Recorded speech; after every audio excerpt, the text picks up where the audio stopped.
आज की वीडियो बहुत ही इंटरेस्टिंग है क्योंकि आज हम बात करेंगे फाइब्रॉइड्स के बारे में।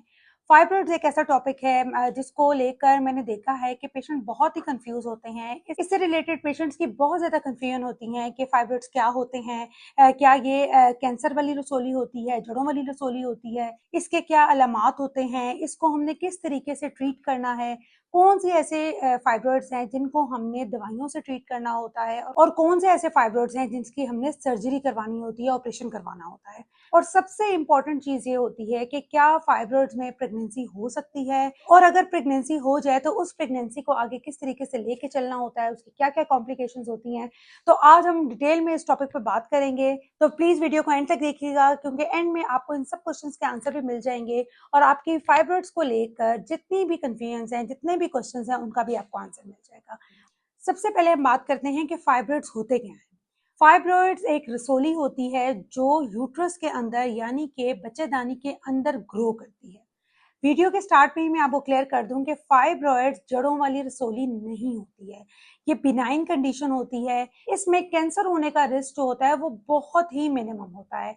इसलिए अगर आपके डॉक्टर ने आपको बताया है कि आपके यूट्रस में फाइब्रॉइड्स हैं तो आपको परेशान होने की बिल्कुल भी जरूरत नहीं है। ये बहुत ही कॉमन कंडीशन है और बहुत सी खवातीन ऐसी हैं जिनको फाइब्रॉइड्स होते हैं और उनको पता भी नहीं होता। हर पांचवी छठी औरत को फाइब्रॉइड जरूर होते हैं, लेकिन पेशेंट अपनी रूटीन की लाइफ गुजार रही होती हैं, उनकी प्रेगनेंसीज भी हो रही होती हैं। सम टाइम इंसिडेंटल फाइंडिंग होती है, आप किसी और मकसद के लिए अल्ट्रासाउंड करवाने जाते हैं और आपको पता चलता है फाइब्रॉइड्स हैं, या आप सिजेरियन करते हैं उस दौरान आपको पता चल जाता है कि आपके यूट्रस में फाइब्रॉइड्स हैं।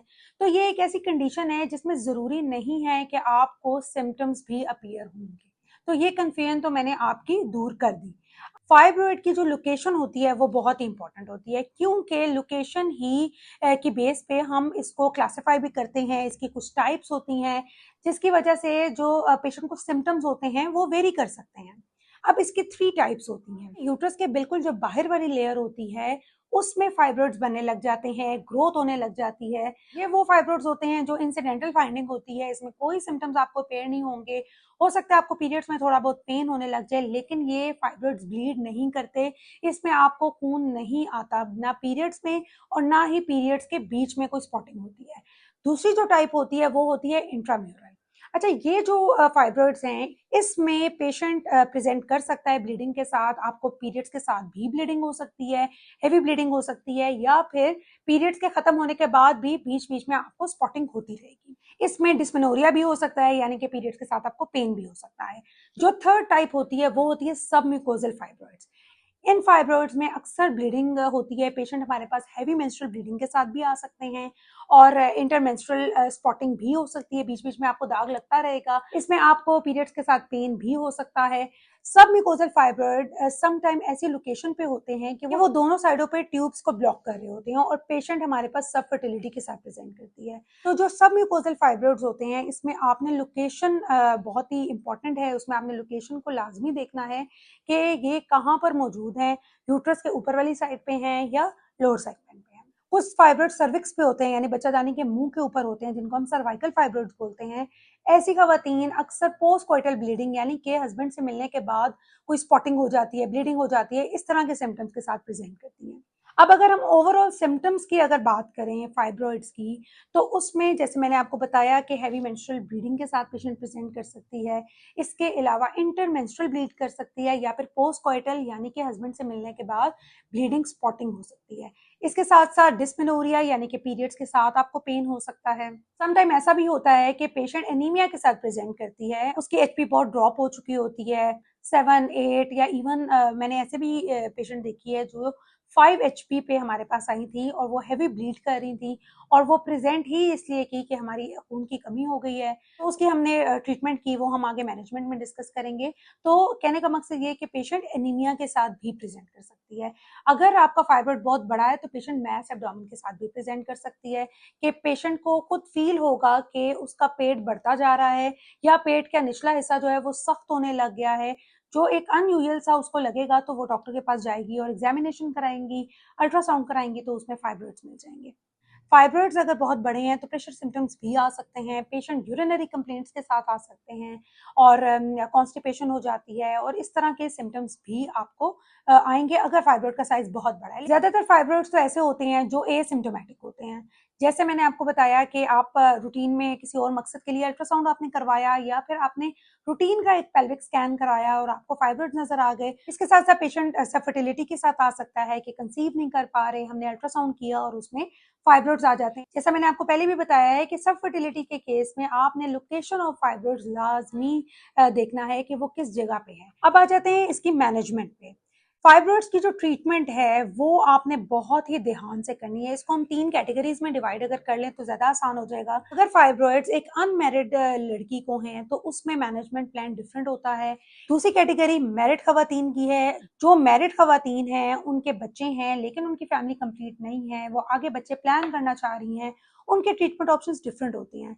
और जो नेक्स्ट कैटेगरी वो खवातीन जिनकी फैमिली कंप्लीट है, वो और बच्चे प्लान नहीं करना चाह रही और उनकी एज भी 40 प्लस हो चुकी है और उनको फाइब्रॉइड्स हैं, तो उनकी मैनेजमेंट प्लान बिल्कुल डिफरेंट होती है। एक और कैटेगरी जो बहुत ही इंपॉर्टेंट है वो उन खवातीन की है जिनकी प्रेगनेंसी नहीं हो पा रही है, तो उनकी जो मैनेजमेंट प्लान है वो बिल्कुल डिफरेंट होता है। तो हम वन बाय वन डिस्कस करते हैं कि इसको हमने किस तरीके से मैनेज करना है। जो फाइब्रॉइड्स की मैनेजमेंट है इसमें सबसे इंपॉर्टेंट चीज ये होती है कि आपके फाइब्रॉइड का साइज क्या है और वो आपको किस तरीके से बॉदर कर रहा है, आपके सिम्टम्स क्या हैं। ऐसा फाइब्रॉइड जिसका साइज भी 3-4 सेंटीमीटर से कम है, वो आपको कोई प्रॉब्लम भी नहीं कॉज कर रहा, कोई ब्लीडिंग, डिस्मेनोरिया या आपको कोई इंटरमेंस्ट्रुअल ब्लीडिंग हो, पोस्ट कॉइटल ब्लीडिंग, जैसे हमने सारे सिम्टम डिस्कस किए। अगर आपको इस किस्म के कोई सिम्टम नहीं है और एक इंसिडेंटल फाइंडिंग है तो आपने उसको इग्नोर करना है, आपने उसकी मैनेजमेंट के लिए कुछ भी नहीं करना।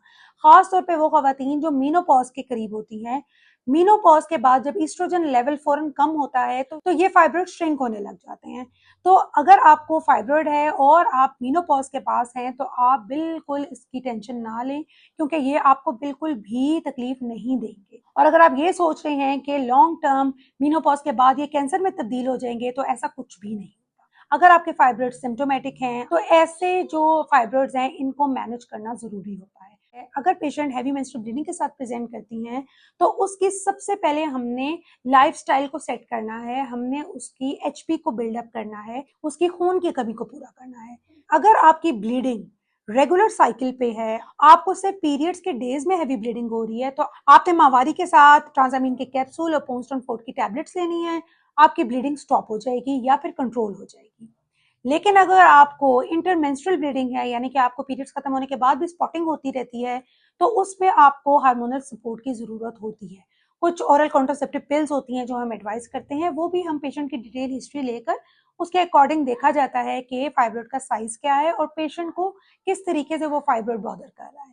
कुछ ऐसी ट्रीटमेंट होती हैं जिसे हम GnRH एनालॉग्स बोलते हैं। ये वो ट्रीटमेंट है जिसमें अगर फाइब्रॉइड का साइज बहुत बड़ा है या आपने फाइब्रॉइड की सर्जरी प्लान की हुई है लेकिन पेशेंट फिट नहीं है सर्जरी के लिए, तो ऐसी सूरत हाल में हम GnRH एनालॉग्स देते हैं ताकि वो फाइब्रॉइड का साइज जो बहुत बड़ा है वो श्रिंक कर जाए, उसके बाद सर्जरी की जाए।